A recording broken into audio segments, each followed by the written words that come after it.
오늘 본문 말씀은 예수님께서 성전에서 말씀을 가르치고 계시는데 가늠하다 잡힌 여인을 끌고 와서 심판을 해달라는 장면입니다. 오늘 본문 말씀을 살펴보면서 은혜를 나누기 원합니다. 1절부터 3절 시작. 예수는 감람산으로 가시니라. 아침에 다시 성전으로 들어오시니 백성이 다 나아온지라. 앉으사 그들을 가르치시더니 서기관들과 바리새인들이 음행 중에 잡힌 여자를 끌고 와서 가운데 세우고. 아멘. 예수님은 늘 기도하시는 분이었습니다. 왜냐하면 하나님의 일은 영적인 것이기 때문에 기도하지 않으면 감당할 수가 없어요. 기도하지 않고 하나님의 사역함은 엉뚱한 일 하게 되어 있어요. 그래서 예수님은 감람산에서 철야 기도를 하시고 아침에 다시 성전으로 들어오셨습니다. 다시 성전으로 오셨다는 것은 어제도 하루 종일 성전에서 말씀을 가르치시고 예배를 드리셨다는 거예요. 여러분, 성전을 중심으로 한 신앙생활 하시기를 주님의 이름으로 축원합니다. 찬양을 하고 말씀을 듣고 헌신을 하고 가르침이 있고 봉사를 할 수 있는 교회가 있다는 것이 얼마나 큰 축복인지 몰라요. 그래서 여러분, 한 주에 한 번 오는 건 정말 귀하지만은 가능하면요 주중 예배도 나오시고 새벽 예배도 나오시고 기도회도 나오시고 전도팀도 나오시고 이렇게 성전을 가까이 할 때에, 성전을 늘 가까이 할 때에 우리 마음속에 기쁨과 평안은 더하고 내가 무엇을 해야 될지 내 스스로 알게 되는 축복도 일어나게 될 줄로 믿습니다. 오랜만에 오면은요 손님 같은 느낌이 들거든요. 내 집도 오랜만에 한번 가보십시오. 남의 집 같은 느낌이 들잖아요. 아버지의 집, 곧 여러분의 집인 이 교회 성전을 가까이 하는 귀한 은혜가 있기를 주님의 이름으로 축원합니다. 어제와 같이 오늘도 함께 예배드리고 찬양했던 많은 백성들이 모여서 말씀을 나누고 찬양하고 예배를 드리고 있는데 갑자기 서기관들과 바리새인들 그리고 뭔지 흥분한 사람들이 음행 중에 잡힌 여인을 끌고 와서 성전 가운데다가 떡하니 세웠습니다. 그런데요, 남자는 어디 갔는지 여자만 데리고 왔어요. 남자는 힘이 세고 달리기를 잘해서 도망갔는지 아니면은 돈을 주고 빠져나갔는지는 모르겠지만 하여튼 여자만 데리고 떼거지로 몰려온 겁니다. 이 무리를 선동하여 끌고 온 서기관과 바리새인들이 어떤 사람이냐면요, 이 서기관은 이 율법을 필사하면서 연구하고 가르치는 전문 율법 학사입니다. 오늘날로 말하면 변호사, 검사, 판사와 같이 높은 지식층이에요. 그리고 열왕기하 22장 말씀에 보니까 왕정시대 때도 서기관들은 무슨 일을 했느냐면요, 나라의 중요한 문서를 기록하고 수정하고 보관하고 정리하는 그러한 나라 일까지 했습니다. 그러니 권세까지 있는 사람들이지요. 그야말로 학식과 권세를 고루 갖춘 고위관리입니다. 그 누가 함부로 할 수 없는 위치에 있는 사람이 서기관이에요. 그리고 함께 온 바리새인은 누구냐면은 이 율법을, 서기관들이 가르치는 율법을 철저하게 모범적으로 지키는 사람들로 서기관들과 비슷한 지위, 비슷한 부를 갖고 있는 유대주의자들이었습니다. 바리새인의 대표적인 사람이 바울입니다. 이렇게 율법에 등통하고 율법을 잘 지킨다는 사람들이 예수님 앞에 와서 질문을 하고 있습니다. 현장에서 가늠하다 잡힌 여자를 데리고 왔는데 이런 여인은 모세율법에 돌로 쳐 죽이라고 했으니까 이 자리에서 내가 돌로 쳐 죽이겠습니다라고 질문한 것이 아니라 뭔가 속셈이 있는 듯 질문을 합니다. 4절 5절 시작. 예수께 말하되 선생이여 이 여자가 가늠하다가 현장에서 잡혔나이다. 모세는 율법에 이러한 여자를 돌로 치라 명하였거니와 선생은 어떻게 말하겠나이까. 아멘. 얼핏 보면은 예수님의 의견을 존중하는 듯 하지만은 뭔가 꼼수가 있어 보여요. 그래도 이들의 질문에는 근거가 있었기 때문에 일반 사람들은 이상하다 여길 수 없었지요. 유대 율법에는 가늠한 사람은 둘 다 죽이게 되어져 있기 때문에 그렇습니다. 가늠이란 부부 외에 모든 잠자리가 다 가늠입니다. 부정한 거예요. 무엇보다 하나님이 직접 만드신 가정을 깨뜨리는 독보속과 같은 것이기 때문에 단호하고 엄중하게 처벌하라고 레위기 10장 20장 10절에서는 말씀합니다. 시작. 누구든지 남의 아내와 간음하는 자, 곧 그의 이웃의 아내와 간음하는 자는 그 간부와 군부를 반드시 죽일지니라. 아멘. 누구든지 남녀, 노, 빈부, 기천, 지위, 고하를 막론하고 누구든지 남의 남편과 남의 아내와 간음을 하면은 둘 다 반드시 죽이라는 거예요. 반드시 죽이래요. 어떻게 죽이느냐? 신명기 17장 5절 말씀에 시작. 너는 그 악을 행한 남자나 여자를 내 성문으로 끌어내고 그 남자나 여자를 돌로 쳐 죽이되. 아멘. 돌로 쳐 죽이래요. 여러분, 돌을 아무 누구에게나 던집니까? 구약에서는 문둥병 걸린 사람에게 돌을 던졌습니다. 문둥병 환자는 일반 사람을 만나면 하나님이 저주하여 걸린 병이기 때문에 그것을 알리기 위하여 왼손으로 얼굴을 가리고 오른손을 들어서 부정하다 세 번을 들릴 만큼 외쳐야 됩니다. 이 행위를 하지 않고 보면요, 그냥 돌로 쳐 죽여도 살인이 아닙니다. 그리고 짐승들에게 던지는 게 돌이죠. 사람에게는 돌을 던지지 않습니다. 돌로 쳐 죽인다는 건요, 짐승만 또 못한 사람이라는 거예요. 하나님도 포기한 사람이라는 거죠. 그리고 결혼 전에 잠자리도 다 가늠입니다. 그렇기 때문에 동일하게 처벌하라고 신명기 22장 21절에서 말씀합니다. 시작. 그 처녀를 그 아버지 집문에서 끌어내고 그 성읍 사람들이 그를 돌로 쳐 죽일지니. 아멘. 결혼 전에 잠자리를 하는 것은 아버지가 계시는 집에서 창기의 일을 하는 것과 똑같기 때문에 그 집안에서 죽이지 말고 부정하니까 끌어내서 성 밖에서 죽이라는 거예요. 무섭지요? 여러분과 관계가 없으니까 그냥 남의 일처럼 들으시는 거예요. 어쨌든 이 잡혀온 여인이 유부녀이든 처녀이든 돌에 맞아 죽어야 할 중죄인이 틀림이 없습니다. 그래서 예수님은 선택의 여지 없이 법대로 죽여라 라고 대답을 할 수밖에 없는 상황이에요. 그러나 주님은 대답하지 않습니다. 왜요? 하나님의 말씀인 율법의 위대성과 그리고 위력을 드러내려고 하는 것이 아니라 예수님을 시험하고자 하는 속내를 전제하신 주님이 아셨기 때문입니다. 6절 전반절 시작. 그들이 이렇게 말하면 고발할 조건을 얻고자 하여 예수를 시험함이로라. 아멘. 애초에 이들은요, 가늠한 여인을 심판하는 것에 대해서 관심이 없었습니다. 그저 말씀을 이용해서, 율법을 이용해서 사람들에게 위치와 입지를 높이고 그리고 예수님을 공경에 빠뜨리는 데에 목적이 있었어요. 만약에 예수님이 이들의 질문에 법대로 돌로 쳐 죽이라고 대답을 하셨으면은 용서하기를 70번씩 7번 하라고 가르치더니 이웃을 사랑하기를 내 몸처럼 사랑하라고 가르치더니 이 뭔가 앞뒤가 안 맞네, 가짜네, 이단이네, 사기꾼으로 몰고 갈 참이었습니다. 그리고 평소에 가르치신 대로 그래도 용서하라고 대답을 하셨으면은 북법을 어긴 반역자로 몰고 갈 참이었어요. 예수님을 시험하는 거였지요. 그래서 예수님은 대답하지 아니하시고 행동으로 대답을 하십니다. 6절 하반절 시작. 예수 몸을 굽히사 손가락으로 땅에 쓰시니. 여타부타 대답을 하지 아니하시고 갑자기 몸을 굽혀서 손가락으로 뭐라고 이렇게 쓰십니다.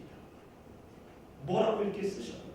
이 모습을 보니까 여기에 몰린 사람들은 할 말이 없구나, 대답을 못하는구나, 옳더니 걸렸다 싶어서 7절 말씀 말합니다. 시작. 그들이 묻기를 맞이 아니하는지라. 이에 일어나 이르시되 너희 중에 죄 없는 자가 먼저 돌로 치라 하시고. 아멘. 그들이 묻기를 맞이 아니하는지라. 옳거니 걸렸구나 싶어서 더 거칠게 몰아붙이는 거예요. 어떻게 할까요? 빨리 대답해 보세요. 죽여요, 말아요, 지금 뭐 하는 거예요? 라면서 막 다그치고 있는 겁니다. 그러자 급기야 예수님이 몸을 일으키셔서 말씀을 하십니다. 너희 중에 죄 없는 자가 먼저 돌로 쳐라. 따라합니다. 너희 중에 죄 없는 자가 죄 없는 자 먼저 돌로 쳐라. 먼저 돌로 쳐라. 이 말씀 속에는요, 두 가지의 의미를 내포하고 있습니다. 첫 번째는 모든 사람은 다 죄인이라는 것을 내포하고 있습니다. 또 따라해 볼까요? 모든 사람은 두 번 죄인이다. 죄인이다. 죄인으로 태어나서 죄인이고요, 죄를 지어서 또 죄인이에요. 그렇기 때문에 이 땅에 있는 모든 사람들은 드러난 그 어떤 죄와 실수에 대해서 돌을 던질 자격 갖고 있는 사람이 한 명도 없다는 거예요. 한 명도 없다는 거예요. 오늘 본문의 현장 속에서 돌을 들고 있는 이 사람들도 그렇고요, 오늘 예배를 드리고 있는 저와 여러분들도 그렇다는 겁니다. 그러므로 성도 여러분, 삶을 살아가면서 돌을 던지고 싶을 때가 있어요. 돌을 던질 수밖에 없는 상황이 올 수 있습니다. 말도 안 되는, 너무 시덥지 않은 그런 일들을 만날 수 있는데, 그때 이 말씀을 꼭 기억하시기를 주님의 이름으로 축원합니다. 그리고 너희 중에 죄 없는 자가 먼저 돌로 치라는 두 번째 의미는 새 계명의 원리는 다르다는 것을 내포하고 있습니다. 오늘 본문 말씀에 나타나고 있는 것처럼 옛 계명은요, 죄가 드러나면은 직결 심판하라고 했습니다. 뿌리를 뽑으라는 거죠. 아예 싹쓸 잘르라고 하는 겁니다. 또 다른 죄를 짓지 못하도록. 그렇지만은 새 계명은 다르다는 거예요. 만약에 어떤 사람에게 죄가 드러나면은 돌을 들어 심판하기 전에 그 사람의 죄를 보고 자기 자신을 먼저 심판하라는 겁니다. 다른 사람의 실수와 허물을 보고 사람이 왜 저 모양이야, 실망했네, 저 사람 뭐야 라고 우리가 심판하기 전에 혹시 나도 저런 모습은 없는가? 만약에 저런 상황이면 내가 어떻게 했을까? 라면서 자기 자신을 심판하라는 거예요. 이게 바로 세계론이라는 거예요. 이 말씀, 이 의미를 뒷받침하는 것이 갈라디아서 6장 1절 말씀인데요. 같이 한번 읽어보겠습니다. 시작. 형제들아, 사람이 만일 무슨 범죄한 일이 드러나거든 신령한 너희는 온유한 심정으로 그러한 자를 가로잡고 너 자신을 살펴보아 너도 시험을 받을까 두려워하라. 아멘. 만약에 어떤 사람의 죄와 실수가 나타나면 그 죄와 실수가 다른 사람에게나 어느 공동체에게 부정적인 영향이 미칠 것 같으면은 성령 받고 주님과 같은 온유한 심령으로 바로잡은 다음에 너 자신도 살펴보아서 너도 그런 죄가 없는지 두려워하라는 거지요. 그런데 지난 새벽 예배 때도 질문을 했습니다만은 한번 같은 질문을 해보겠습니다. 범죄한 자를 바로잡는 것이 먼저일까요? 내 자신을 돌아보는 것이 먼저일까요? 할렐루야. 저는 우리 교회에서 설교할 때 너무 기쁜 게 동작이 너무 잘 맞아. 어디는 목사가 설교할 때요, 성도는 그냥 명확하게 오는 듯이 본 것처럼 가만히 관상이 아니라 뭡니까? 관람만 하고 있는 경우가 있는데, 여러분 우리 교회 참 좋은 교회인 줄로 믿습니다. 저도 그렇게 묵상을 했습니다. 내 자신을 돌아보는 것이 먼저다. 본문은 문맥상 범죄한 자를 먼저 바로 잡으라고 기록을 하고 있지만 잘 들어보십시오. 내 자신을 살피고 돌아봐야 회개가 나오고, 회개해야 성령 충만함을 입을 수 있고, 성령 충만함 받아야 주님과 같은 온유한 심령이 될 수 있어요. 그러니 내 자신을 먼저 돌아보는 것이 먼저이지. 뿐만 아니라 누가복음 6장 42절에서도 먼저 내 눈 속에서 들보를 빼라는 말씀을 하고 있음에 자신을 돌아보는 것이 먼저라고 묵상을 하게 되었습니다. 읽어보겠습니다. 시작. 너는 내 눈 속에 있는 들보를 보지 못하면서 어찌하여 형제에게 말하기를 형제여 나로 내 눈 속에 있는 티를 빼게 하라 할 수 있느냐. 외식하는 자여 먼저 내 눈 속에서 들보를 빼라. 그 후에야 내가 밝히 보고 형제의 눈 속에 있는 티를 빼리라. 아멘. 남의 눈 속에 있는 작은 티를 들어보시겠습니까? 작은 티를 먼저 보면 것보다 훨씬 더 큰 들보가 내 눈에 있음에도 불구하고 그것을 모르고 돌멩이를 집어들 수 있다는 거예요. 비난하고 비판하고 정죄하고 왕따시키고 마음기고 나쁜 사람 만들 수 있다는 거예요. 자기는 더 큰 들보가 있으면서 더 큰 죄와 더 큰 실수와 더 큰 허물이 있으면서 다른 사람을 비난하는 거예요. 그러나 먼저 내 자신을 살피고 돌아보면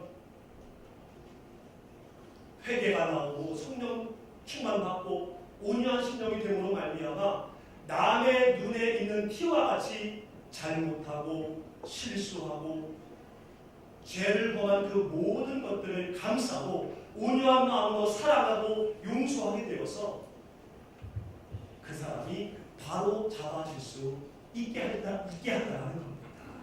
예수님을 의식하게 함으로 말미암아 다시는 반복되는 죄를 범하지 않도록 바로 세우게 된다는 말씀이에요.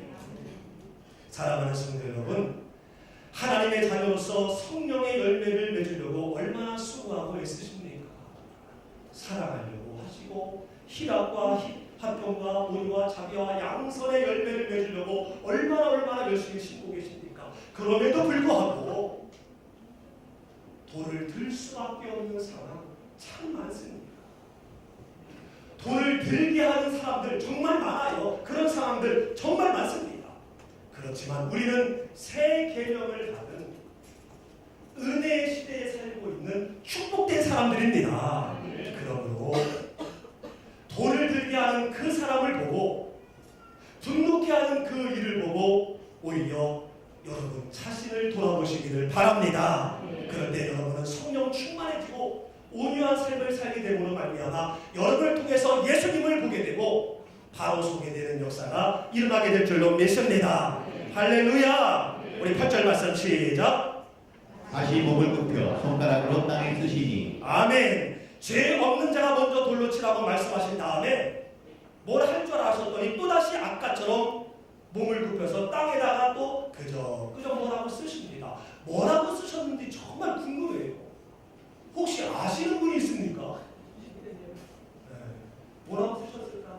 어떤 분은요, 너무 궁금하니까 거기 몰린 사람들의 죄를 쓰지 않았을까라고 얘기하는 사람이 있어요. 김씨 훔쳤어, 서씨 거짓말했어, 박씨 속으로 욕했어.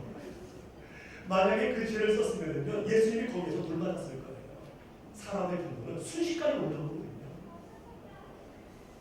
근데 신 목사님이 이 부분에 대해서 설교했을 때 저도 마음의 고개가 끄덕여졌는데 시간을 끌려고 하지 않으셨을까? 물론 가서 여쭤봐야겠지만 시간을 끌고 하려고 하지 않았을까?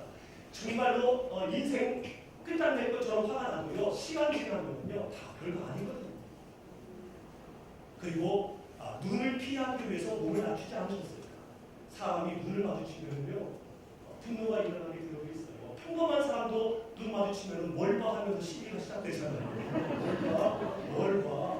거기에다가 지금 분노가 있는 상태인데 눈 마주치면 그냥 돌 날라오겠지요. 그래서 아마 이런 감정을 조절하기 위해서 뭘 쓰시지 않았나 싶은데 이 쓴 것 갖고 영향력은 없는 것이 뒤에 말씀에 나옵니다. 하여튼 뭐라고 쓰시니까 9절 말씀 시작.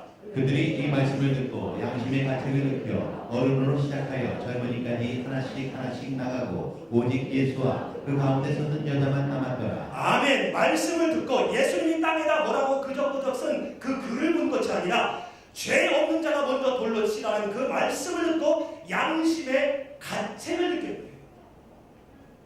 양심의 가책을 느꼈대요. 신앙의 양심이 살아난 겁니다. 일반 양심은요, 죄 지면은 돌을 들어 쳐 죽이는 겁니다. 그러나 신앙 양심은 그게 아니거든요. 세계명은 그게 아니거든요. 뒤늦게 깨달은 겁니다. 그래서 어른부터 시작하여 젊은이까지 하나하나 성전을 나갔대요. 왜 어른부터 나가셨을까? 다 그렇진 않겠습니다만은 아무래도 오래 산 분들이 죄 지을 시간이 더 많지요. 그래서 죄가 더 많기 때문에 어른부터 젊은이까지 나가고 예수님과 여자만 둘이 덩그러니 남았대요. 그러자 예수님이 여자에게 묻습니다. 10절 11절 시작. 예수께서 일어나사 여자 외에 아무도 없는 것을 보시고 이르시되 여자여 너를 고발하던 그들이 어디 있느냐 너를 정죄한 자가 없느냐 대답하되 주여 없나이다. 예수께서 이르시되 나도 너를 정죄하지 아니하노니 가서 다시는 죄를 범하지 말라 하시니라. 아멘. 저는 오늘 본문 말씀을 상고하면서 제가 지금부터 무엇을 해야 될지를 세 가지 찾았습니다. 그 중에 한 가지만 나누기를 원하는데요. 따라합니다. 용서하고 전도하자. 용서하고 전도하자. 다시 한번요. 용서하고 전도하자. 용서하고 전도하자. 정죄할 수 있습니다. 예수님은 죄가 없으세요. 유일하게 돌을 들 자격이 있는 분입니다. 그러므로 예수님이 지금 제 생각에 해야 될 일은 눈물이 쏙 빠지게 혼내켜야 할 일이에요. 아니 나라에서 하지 말라면 하지 말지. 여자가 조신하게 집에 있어야지. 남자도 그렇지만은 왜 이런 짓을 해가지고 여기까지 왔어? 너 애비 이름이 뭐야? 집에서 뭘 배웠어? 지금까지 죄 지은 것이 부끄럽도록 창피하도록 계속 추궁을 하면서 아주 혼쭐을 내야 하는 그 타임이라고 저는 생각을 해요. 그도 그렇겠지 더욱이 예수님은 개인적으로 이 여인이 매우 불쾌했을 거예요. 법에서 금지한 짓을 하다가 잡혀와가지고 왜 예배를 엉망으로 만들어 놓습니까? 예배를 드리고 있는데 이 여자 때문에 그냥 다 말하는 거 아니에요. 그리고 예수님이 공경에 빠졌습니다. 더군다나 둘이 남아있지만 이 여인의 몰골이 어떻겠습니까? 가늠하다 현장에서 잡혔으니 모습이 제대로겠어요? 머리를 쥐어 뜯었을 것이고 어떤 사람은 발로 찼을 것이고 막 옷을 찢었을 것이고 그야말로 미친 여자 모습과 같은 그런 여인이었을 거예요. 단둘이 있는 것 자체가 불편할 수 있었겠다는 거지. 무엇보다 예수님이 속상한 것은 율법을 어긴 겁니다. 율법을 어긴 거예요. 율법이 무엇입니까? 에덴 동산의 선악과와 같이 하나님께서 표현하신 사랑의 증거입니다. 선악과를 왜 주셨습니까? 그 에덴 동산을 돌아다니면서 선악과를 볼 때마다 하나님이 이 과일을 주셨네, 하나님이 이 새를 주셨네, 하나님께서 이 동물을 주셨네 하면서 하나님을 기억하며 하나님을 찬양하라고 선악과를 주셨잖아요. 이처럼 힘들지만 율법을 지킬 때마다 하나님을 기억하고 율법을 지킬 때마다 절제하고 영광을 돌리도록 율법을 주셨는데, 그리고 죄만 지는 백성들에게 복을 주시기 위해서 613가지 주신 하나님의 말씀인데 이것을 어겼으니 얼마나 괘씸하겠어요. 이것은 하나님을 무시한 행동이기 때문에 동정의 여지가 없는 그러한 여인입니다. 그러므로 예수님이 지금 해야 할 일은 그냥 책망해야 할 일이에요. 더군다나 이 여인은요 아주 못됐습니다. 아무리 그래도 부모 형제를 좀 생각을 해야죠. 이런 짓 하면은 부모님이 어떻게 얼굴을 들고 다니겠습니까? 형제들이 얼마나 창피하겠어요. 만약에 유부녀라면 남편은 뭐가 되고 애는 뭐가 됩니까? 어디 동네에서 살 수 있겠어요? 지나다니면은요 손가락질 하면서 수근수근할 거 아니겠습니까? 동네 이상한 애들. 그리고 애가 있으면은요 이 애는 평생 상처를 안고 살아갈 수밖에 없어요. 결혼 안 할 줄을 몰라요. 남자가 아무리 좋다 하더라도 이게 목숨 걸 만한 일입니까? 그야말로 개탄 통탄하지 않을 수 없는 일입니다. 제가 볼 때는 어떤 면으로 봐도 용서의 여지가 없어요. 동정의 여지가 없어요.